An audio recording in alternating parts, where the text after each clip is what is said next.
2, 3, 4, 5, 6, 7, 8, 9, 10, 11, 12, 13, 13, 14, 15, 16, 17, 18, 19. I'm not good. I'm not good. I'm not happy. I'm not happy. I'm happy. I'm happy. Ini merupakan kebalikannya ya. I'm fine artinya Baik. I'm not good. Tidak baik. I'm not happy. Please introduce yourself. My name is Siti Rahmat. My nickname is Felis. I am 13 years old. I am student. My hobby is movie. I am student. I am address at Kebon Petai Village, District Geprong, District Cianjur, West Java Province.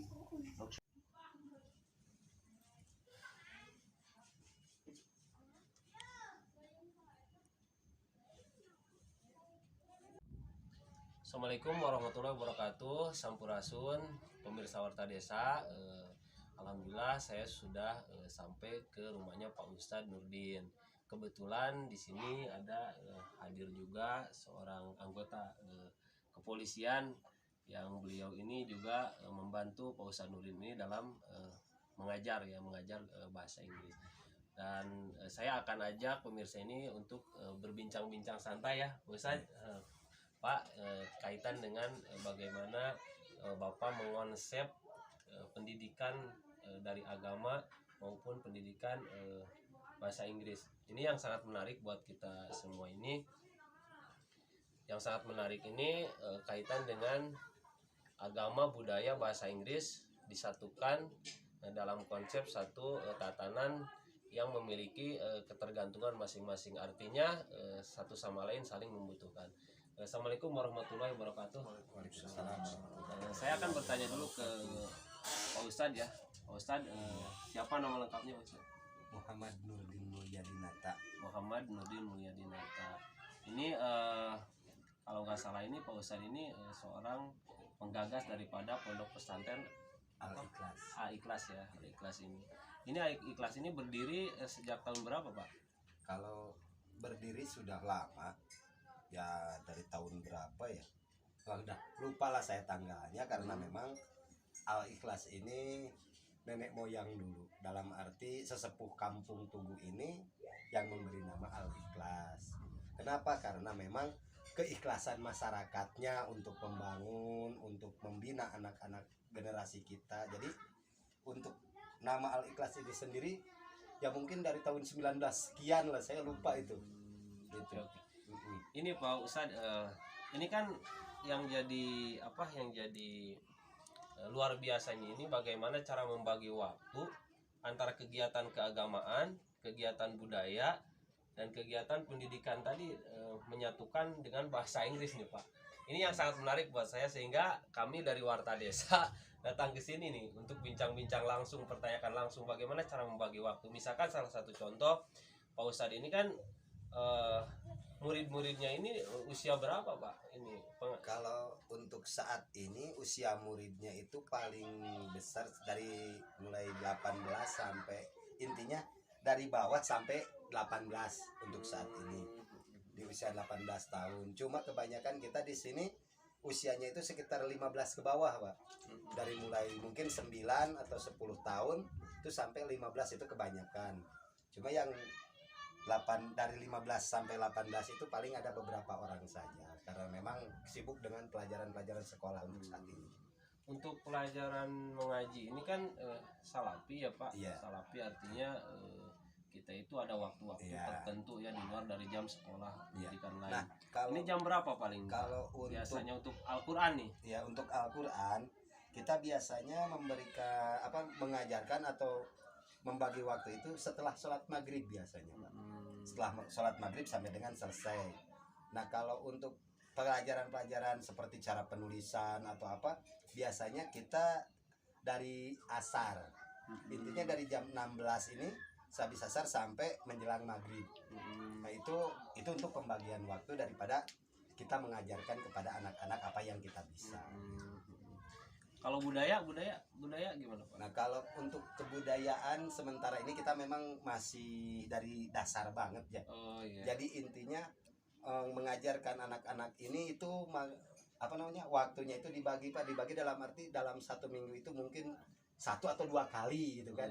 Untuk kebudayaan. Jadi ya intinya dari mulai praktek sampai penyuluhan intinya gimana kita memperkenalkan budaya, adat, budaya, tradisi, seni itu supaya apa? Ya intinya supaya mereka paham dulu aja Pak untuk saat ini gitu ya. Dengan cara kita menyampaikan seni itu seperti ini, adat ini seperti ini. Nah, terus budaya itu seperti ini kan kayak gitu. Tradisi itu seperti ini. Makanya terus untuk menggugah hati mereka dulu aja untuk budaya karena saat ini hampir padam minatnya ini. Nah, peminatnya ini hampir padam gitu Pak untuk budaya, seni, tradisi dan adat itu sendiri. Kebanyakan. Nah, kenapa kalau bahasa Sunda mah nginung ka waktu mi bapak ka zaman ya seperti itulah. Kalau jadi itu pemirsa. Sunda. Jadi Pak Ustadz Nurdin ini menggagas bagaimana cara yang berbudaya ini nginung ka waktu mi bapak ka zaman. Tentunya kita juga tidak bisa pungkiri ya kalau memang budaya ini harus sinergi dengan zaman masa kini ya seiring perkembangan zaman. Nah ini juga saya akan yang lebih menarik ini bincang-bincang saya ke Pak Polisi nih. Pak gimana Pak? Ini tanggapan Bapak mengenai minat Bapak ya, cara membagi waktu Bapak, meluangkan waktu Bapak sampai ya mohon maaf Pak, jarang-jarang ya saya temukan. Ini jarang-jarang tapi ada. Jarang-jarang saya temukan ini seorang anggota kepolisian yang masih aktif mampu membagi waktu dengan kemampuan yang ada, tapi di luar daripada basic pekerjaannya. Ini jadi pendidik Pak. Ya pendidiknya ini sangat menariknya ini bahasa Inggris Pak. Bahasa Inggris dimasukkan di konsep kebudayaan dan keagamaan. Ini saya tanya membagi waktunya aja dulu dari pekerjaan Bapak untuk mendidik yang sangat jauh ini Pak. Gimana Pak? Pada dasarnya dari Pak Ustadz Nurdin ini mempunyai sebuah konsep ya. Iya betul. Untuk istilahnya ada anak-anak di pondok gitu ya. Ada minat belajar bahasa Inggris juga. Betul. Mungkin untuk spare waktunya pada saat saya sedang tidak berdinas. Iya. Sedang off dinas ya. Kedua mungkin ngisi waktu luang juga agar supaya lebih bermanfaat terutama buat si anak. Dalam artian ini di luar jam belajar yang formal ya. Iya betul Bang. Dalam artian tujuan saya adalah untuk meningkatkan kualitas sumber daya manusia. Hebat, luar biasa. Terutama di kampung seperti ini, Iya. di lingkungan desa. Alhamdulillah dari anak-anak memiliki minat yang sangat besar dan itu menjadi semangat dan motivasi buat saya pribadi. Amin. Seperti itu kurang lebih. Begitu ya. Alhamdulillah Pak. Terus Bapak ini dapat keahlian karena ini jarang juga ya. Dapat keahlian berbahasa Inggris ini dari mana nih Pak? Seorang polisi ini apalagi yang masih aktif tugas di desa ya Bapak ya, seorang babin ya. Ini dapat keahlian berbahasa Inggris ini dari mana ya Pak? Apa dari sekolah, kuliah apa gimana? Kebetulan dulu waktu sekolah, waktu penjurusan itu saya masuk kelas bahasa. Di sana belajar juga sastra Indonesia, sastra Inggris juga belajar. Terus bahasa Inggrisnya juga terutama. Untuk spare waktu selanjutnya otodidak juga saya belajar. Latihan seperti itu. Intinya kita membaca ya, membaca buku-buku seperti itu. Dalam artian pendidikan itu nggak harus formal. Iya betul, di betul. luar formil juga. Yang Iya, terpenting tujuan dan niat kita itu seperti apa, minimal kali seperti itu. Spirit dan soul semangatnya di situ. Iya, berarti ini kembali ke Pak Ustadz. Berarti tugas Pak Ustadz ini bagaimana menarik minat para santri, itu nggak? Menarik minat para santri untuk bisa mengikuti nih pelajaran bahasa Inggris ini. Sulit nih Pak Ustadz nih. Emang. Bagaimana ini caranya ini Pak Ustadz nih? Ya emang kalau untuk awalan ya sulit juga. Kenapa sulitnya? Karena memang kita mengajak anak-anak atau cara menjelaskan anak-anak dengan bahasa Inggris ini sulit juga awal-awalnya. Cuma pada akhirnya karena dengan penjelasan-penjelasan dan perjuangan-perjuangan kita semua ya di sini, ya alhamdulillah hasilnya dengan luang waktunya Bapak polisi ini sendiri juga, ya alhamdulillah sampai saat ini udah beberapa kali, dan memang di dalam satu minggu 2 kali ya, dalam 2 kali dalam seminggu itu pun kalau Bapak polisinya ada waktu, ketika ya. dia memang lagi off dalam tugasnya seperti tadi yang beliau katakan itu. Nah makanya kita mengatur waktunya ini loh, mengatur waktu ini kita tidak bisa menjadwalkan dari kita sendiri. Nah sekarang jadwalnya Bapak polisi kapan off-nya, kan beliau seperti itu, jadi kita nunggu beliau. Makanya alhamdulillah dengan sukarelanya beliau mengajarkan anak-anak di sini, saya juga sangat berterima kasih sekali kepada beliau. Intinya untuk memajukan tadi sumber daya manusia itu sendiri ya, baik dari segi adat, seni, tradisi dan budaya, juga ke agama. Ya intinya segi agamanya, terus pendidikan sekolah mungkin formal dan non formalnya di situ. Ya alhamdulillah ada kemajuan yang memang diperlihatkan juga hasilnya daripada pembelajaran itu sendiri gitu Pak. Kembali ke Bapak polisi nih Pak. Siap. Ada berapa titik nih Pak yang Bapak ajarkan ini Pak? Salah satunya di sini di Kompleks Pak Ustadz Nurdin. Kebetulan di desa binaan saya pun dari daerah Mande ya, desa Leuwi Koja, di sana juga saya mengajar juga. Mungkin sisanya semacam privat seperti itu, saya door ke rumah ya. seperti itu. Juga tadi lupa, saya juga mengikuti ada pelatihan juga yang pernah dilaksanakan oleh kepolisian juga. Oh gitu. Ada juga ya? Selesai juga betul. Mengikuti beberapa pelatihan juga, mungkin di situ ada ilmu yang bisa saya sampaikan untuk ke masyarakat, khususnya pada anak usia dini barangkali seperti itu. Nih harapan Bapak nih, harapan Bapak ke depannya seperti apa kepada pemirsa Warta Desa nih, harapan Bapak? Harapan saya anak-anak itu adalah sebagai generasi penerus bangsa. Iya betul. Dan pendidikan itu sangatlah penting ya. Betul. Bukan sekedar hanya ijazah saja yang terpampang. Ya betul. Tapi pendidikan utama itu adalah tentang perilaku, etika dan tingkah laku kita. Barangkali seperti itu. Itu pendidikan yang sebenarnya.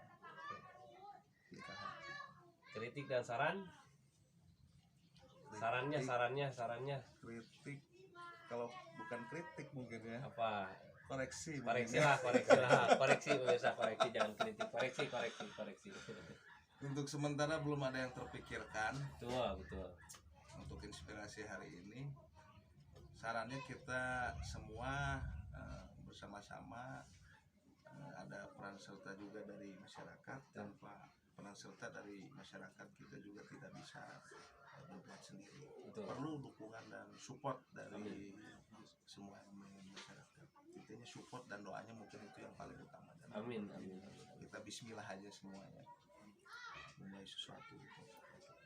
Ini Pak Ustadz yang tadi koreksi dan sarannya apa? Pak Ustadz, Kalau memang harapan saya lah. ini, kalau untuk saat ini ya memang seperti yang beliau katakan tadi, kita itu dengan fasilitas yang seadanya untuk saat ini. Betul. Nah, diperlukanlah dukungan atau doa-doa dari para saudara-saudara kita baik yang di tempat ini maupun yang di luar, dalam arti kita meminta doanya agar setiap anak didik saya itu intinya bisa mencapai apa yang mereka inginkan juga gitu kan. Dalam arti setiap mereka itu punya cita-cita, makanya dengan antusiasnya mengaji, dengan antusiasnya belajar berbahasa asing atau bahasa Inggris ini sendiri, mereka semua punya cita-cita. Nah, saya minta doanya supaya fasilitas untuk mereka itu lebih cocok daripada untuk saat ini kan ya, memang untuk saat ini hanya seala Step by step ya. kadarnya, step by Bertahap step, ya. intinya bertahap sedikit ya, insya Allah kedepannya mungkin lebih lah. Intinya kita berjuang untuk memfasilitasi anak-anak itu sendiri. Kita juga butuh dukungan dari masyarakat setempat ataupun masyarakat di luar daripada daerah ini sendiri gitu. Oke, terima kasih Pak Ustadz, Pak Polisi, bincang-bincangnya. Pemirsa Warta Desa, mungkin bincang-bincang untuk sementara saat ini ya, kita terus mengikuti kegiatan-kegiatan daripada Pak Ustadz dan Pak Polisi ini, kedepannya mau seperti apa dan bagaimana ya. Tentunya harapan-harapan mereka ini sungguh sangat luar biasa. Dibalik dari kesibukannya sebagai polisi yang aktif, juga beliau menyempatkan waktu untuk mengajar para murid-murid yang ada di wilayah pedesaan. Ini sangat memotivasi juga kepada para anggota yang lain tentunya ya. Tentunya sekian dari saya, pemirsa Warta Desa. Bila topik walhidayah. Wassalamualaikum warahmatullahi wabarakatuh. Sampurasun. Terima kasih.